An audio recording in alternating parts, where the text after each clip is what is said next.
Hey everyone, thanks for joining me today. So today I have my wonderful friend Stacy again. So if you've been watching these episodes, then you know that sometimes I need to call my backup, which is Stacy, because I've left this again to the last moment and I needed her help. So Stacy, we're not even going to introduce you. Everyone knows you now, but we're going to jump in. So Stacy and I actually both have clients in about 22 minutes. So we're going to make this kind of a shorty episode. We are going to continue our series about communication, but we have a kind of a fun topic today. So Stacy, today we're going to talk about the correlation between how toddlers and young children communicate and also how adults sometimes communicate. So this is kind of a call out of communication that does not go very well. And we're going to kind of just highlight some of the similarities and how we could learn from that, what we can do about it. So, Stacy, tell me, what is a correlation? Well, just introduce to me, what is something that toddlers do when they communicate? How do toddlers communicate and why? Well, and I would say toddlers up to like going to in that 5 and 6, right? Because that's where they're going into school. And I guess my brain is thinking because my granddaughter's about that age. So there's a learning curve for me on that to be held accountable. So how do they, you asked me how they communicate. Let me make sure. Mhm. Yes. So, it's that egocentrism. It's right in front of them, what they need. And from a language bank, some of us from school remember what that is, those little word banks that we used to get on tests, but they operate from a language bank of where their experiences come from, what they have had exposure to. So it can be pretty limited. Hopefully as we go into adulthood, that language bank grows. But the biggest thing is that where we see that there can be a challenge is if we don't grow in maturity to be able to identify emotional responses and grow that language bank, kind of in parallels to one another. I think there's a better word for that, but that's the one I'm coming up with right now.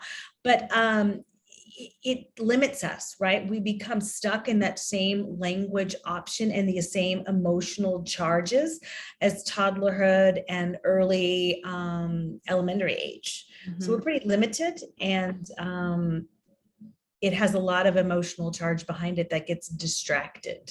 Yeah. So, okay, emotional charge. We're going to jump into that. So basically, if you've ever had a child or you've known a child, then you've probably observed a tantrum, right? You've observed the child that didn't get what they wanted and maybe expressed that in a very loud and kind of disruptive way, whether they're just, throwing their body on the ground or whatever. So basically what happens with kids, like Stacy, like you're saying, there's a word bank, so you called it language bank. So basically they don't have the proper ability yet. Their brain hasn't developed enough to be able to express how they're feeling. Feelings are super important. Feelings are important whether you're an infant hungry, crying for food, or you're, 90 years old having an opinion about something or hurting about something. So feelings are always important. That does not stop. What's important, though, to remember is that the way we communicate our feelings can make or break a situation. It can make or break a relationship. It can cause a lot of damage, and it can also be really, really good depending on how you do it. So when we're talking about toddlers and children, we're talking about a limited ability to properly express and communicate feelings. And what we do as parents or as adults is we have to manage that behavior, get them to calm down, and then try to understand the problem. Why are we throwing a fit? Why are you upset and screaming at me right now? And now let me teach you a better way. Next time, say, Mommy, I want another candy, or Daddy, I don't want to go to school, whatever. And then we work through that. But where we tie this into adulthood is what we see in relationships and in communication. So Stacy and I both work with individuals who are in relationships, and we work with couples who are addressing relationship issues. And so Stacy, maybe kind of walk us through how you have observed adults sometimes, whether intentionally or unintentionally, having a kind of a where they don't communicate their feelings well, and where the miscommunication of feelings can cause problems. So maybe just give us examples of how they do that first. Well, I think understanding the concept, and we kind of mentioned this a little bit earlier, is how many times as adults, have we had, and I'll include myself because, in my ripe old age, I've learned to make some changes. And on a good day, I do it very well. But there's the human factor. But how often have we had temper tantrums that it's justified? And our kids would not have a second of that kind of grace. I wouldn't be screaming, and I'm sorry that I screamed and yelled at you, but if you wouldn't be doing XYZ and you fill in the blank, then it wouldn't have provoked me to this. Okay, well, that's deferring responsibility of my behavior because of someone else's behavior. And the bottom line is, regardless of what environment I'm in, yes, we can be provoked, but on the goal of all of this is to self-regulate and to be able to communicate in a way that we can be heard and be productive and have an end result that allows us to be in a better place next time we come to this situation. But if we do this dance of emotional combat in that emotionally charged state, that becomes an issue and a conflict. So when we have adults, we almost need to be, and as we teach young children, it's good to have a template. In this event, I find that I often feel this emotion. It's going to vary what the end of that sentence looks like. But what we're focusing now on is not the cause. We're going to talk about the event. And then we're going to talk about my personal emotional reaction. And then we have to fill in with, what are we trying to do? Are we trying to negotiate a plan? Are we trying to get information? Are we coming at this with curiosity? What's then the end goal of that conversation in our communication? But typically we become this battle zone of emotion where I'm yelling at you, you're yelling at me. And what happens is rage tends to battle for who's going to have control, and nothing is accomplished. Right. And you're right. So it's that power struggle, right? So when we're dealing with children, we're the authority and we are going to manage a behavior, but sometimes we don't do it well, right? If our kids acting out and we scream at them, well, that's not really productive. Now we're just, one-upping their negative behavior by adding our own negative behavior. And that's just us trying to exert that rage or exert that control, intentionally or unintentionally. And some people yell on purpose because they feel like that's the only way to get my kid to hear me is if I yell at them. And that's never healthy. But some people don't do it intentionally. They just lose it and they start screaming. But then where this becomes dysfunctional in a relationship is the tendency for some adults to scream at their partner, their spouse, their wife, husband, whatever. And like you were saying, we justify it. If you hadn't done this, look, you made me mad. You wouldn't stop nagging me. You wouldn't stop talking to me about that. I told you I didn't want to talk about it. So I got mad and I yelled at you. It's your fault, but you're always responsible for your behavior. You are always responsible for the way that you communicate. I don't care who says what to you and in what way. You get to make a decision about how you want to speak. And if you lose control and you scream and you yell or you cuss or you say insulting, name-calling things, you are responsible. So here's that separation from the child. A child has to learn how to manage that, has to learn self-control, has to learn how to choose better words.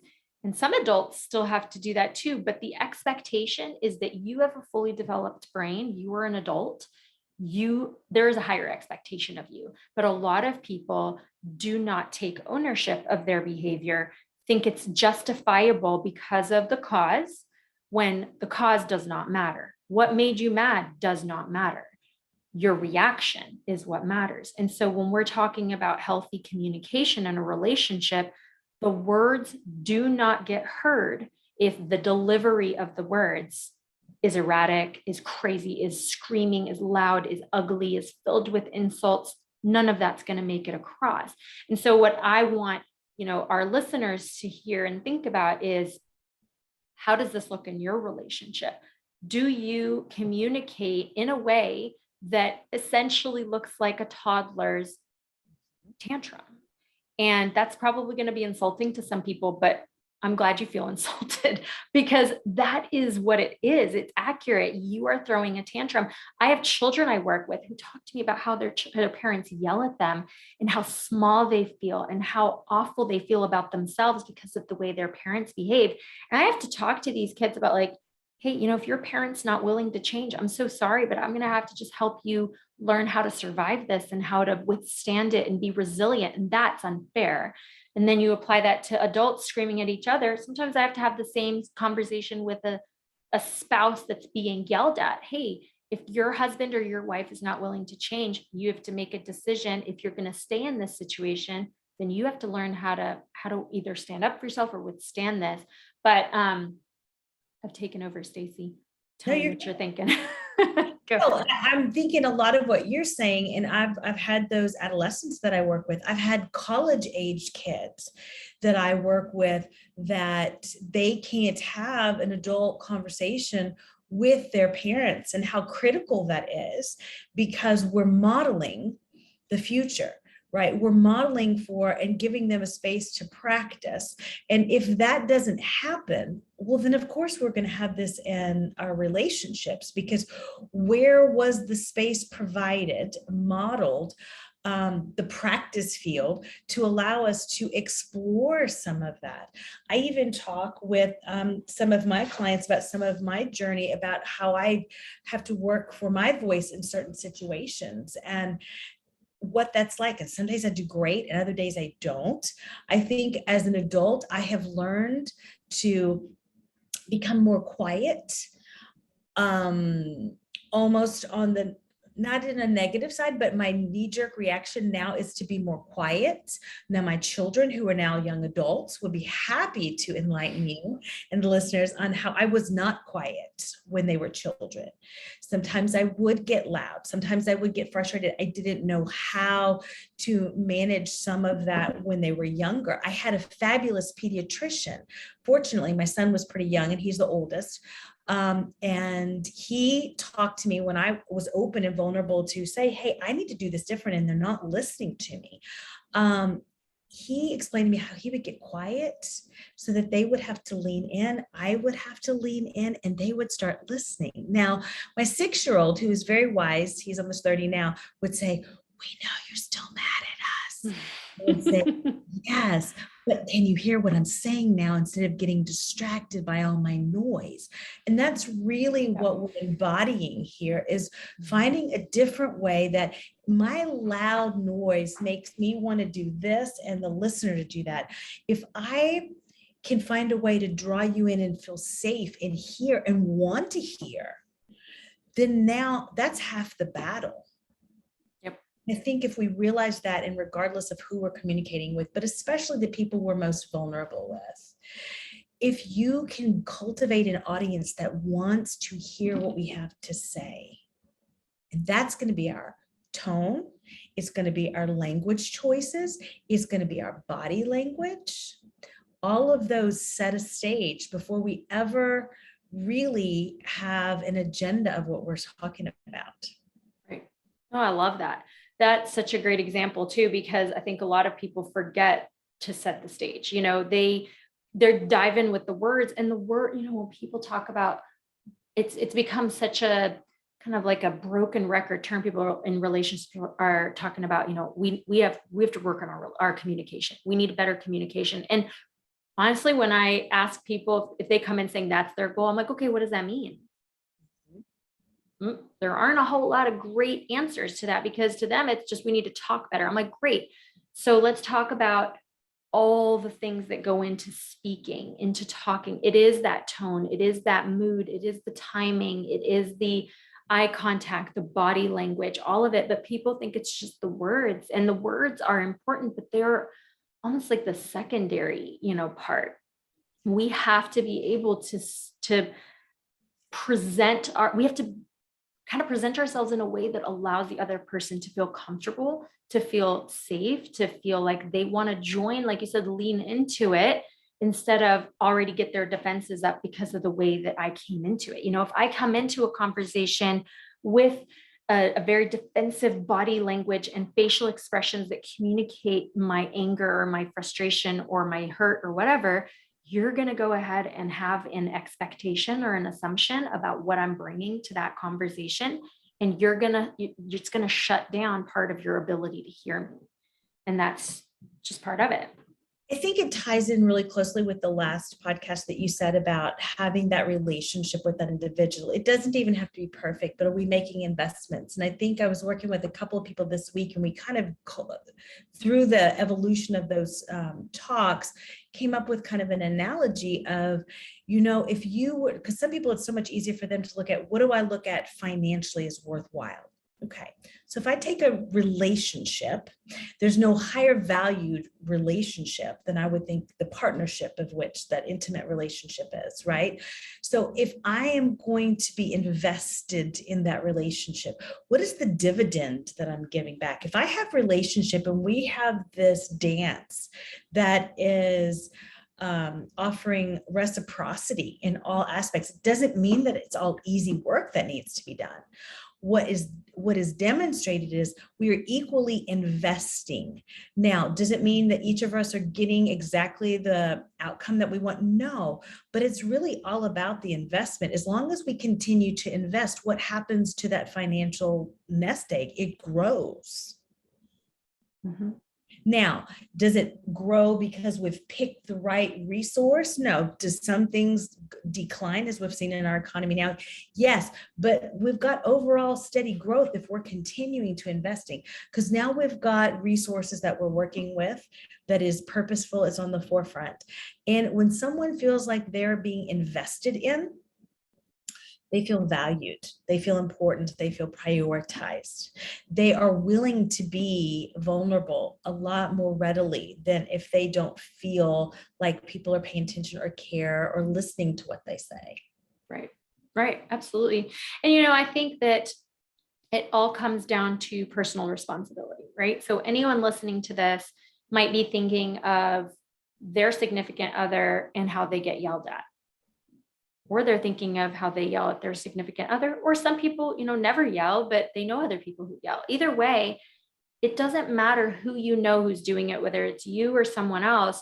You have to figure out what is your role in that dynamic. So if you're the yeller, I want you to think about why you're yelling, why you lose control and throw a tantrum, and what you could do better to use your words, essentially, right? And I want to grow that before we run out of time, that it's not just the yelling, the name calling, yes, the snarky demeaning, yep, the backward passive aggressive comments, anything. That's what I meant to tie into the investment. It's building people up. If we don't have a positive revenue return, if it's a negative return, how does that benefit us to stay in that space? right. No, exactly. Yeah, exactly. And I think that a lot of people think that if they don't yell, but they're being sarcastic or they're being passive aggressive, that that's somehow less damaging, but it's all damaging just in a different way. And so if you're the receiver of the yelling, or recipient, it's probably better English, then you have to decide, is there something you can do on your end? Like, are you coming in with an attitude? And if you are, work on that. And if not, if the other person really is the one at fault, then you're going to have to figure out how to engage them in a calm conversation at the right time when everyone is calm, to say, hey, this is something that happens in our relationship that I don't like. I don't like being yelled at. I don't like how quickly you lose control of your mood. I don't like being called names. I don't like it when you accuse me of this or that. I want us to work on that. And so if you feel like you can work on that alone, great. If you need to get in front of a therapist and have a mediator, great. But either way, that is a role that you play, whether you have a change to make or whether you have to encourage your partner to join you on the path of change. I think one of the hardest things for us, and this is probably for a different conversation, but Stacy, you and I both struggle with this, is working with clients who are in a situation or have a dynamic in their relationship that makes them unhappy, whether they're fully unhappy or just unhappy about a certain part, but they don't feel the confidence to say that they're unhappy or that they're struggling because they're worried about what the reaction will be, or they're worried that it's not going to change. So what's the point? Or maybe it'll get worse. And that's hard because it's kind of like a I don't know, it's just like settling in for misery for the rest of your life. And, you know, again, it's probably for a bigger conversation, but even if you're not the one causing the issue with the yelling or the name calling, you're receiving it, you still have the ability to encourage the change and the growth and to be an advocate for yourself.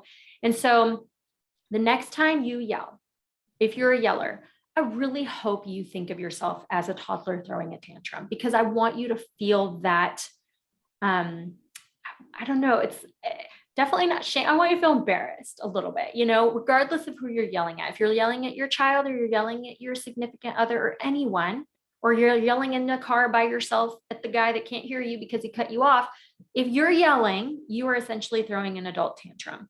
I really want you to first recognize that, feel a little bit bad about it, and then decide, hey, this is something I need to change. If you can look at your kid or any kid and be like, oh my gosh, that kid deserves, you know, to be controlled or needs to be controlled or whatever, that needs to apply to you. You don't get away with it just because you're an adult. Whether you have children or not, you are not entitled to yelling, screaming, cussing, belittling, passive aggressive. You're not. There's nothing, there's no role that you play in this life that gives you the authority to be like that. Stacy, you've got a couple minutes. Yes, and remember, there are often those times with even toddlers and young children that if you turn away from the conflict, it doesn't have to be a grand clash. You just don't give it time and space. I'm not going to participate in this.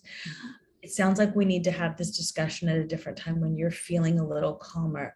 Like you don't have to go toe to toe and you don't have to tell them what they're doing wrong. And just set a boundary. This is where it's structured. If you don't know anything about boundaries, listen for us to give you insight about boundaries. We have, I'm sure, lots of material that we've covered at some point or another about boundaries, but setting a boundary for you is not telling somebody else what to do, but you can set a boundary that you're not going to accept that kind of treatment. Yep. And, you know, okay, so let me wrap up with this. If your kid's yelling and screaming and throwing a fit and you start yelling at them, if that's ever worked for you, please call me. It will never work for you. It's not going to work. So if your significant other is screaming and yelling at you and you start screaming and yelling it back, you're just as much to blame. And that's the awful way to communicate. You're part of the problem. They're the problem. It's just a problem. Like Stacy said, if you walk away from it, so if you're being yelled at, you don't have to participate in that. You turn and walk away. Same with your kid. Your kid is doing it because they're expecting a reaction from you that will ultimately either give them what they want or take the focus away from the initial issue or whatever. Same with adults. If you walk away from the adult that's yelling at you, if you walk away from the child that's throwing a tantrum, then you start to diffuse the situation. And that is something that has to happen before any kind of healthy communication with a toddler. We come back later. Again, we explain why that wasn't okay and we learn better ways to communicate. Adults have to do the same thing. You're not too good to learn to talk better just because you're an adult. You might be super successful in the way you communicate professionally, but really awful at it personally. You need to learn. Don't be too, you're not too good to learn. You're not too good to change. So please humble yourself and be willing to settle down and not throw adult tantrums. Yes. Stacy, we have clients waiting for us. Thank you for being with me, Stacy, for talking with us about this. And thank you guys for listening. Hope you have a great rest of your day. Bye. Bye-bye.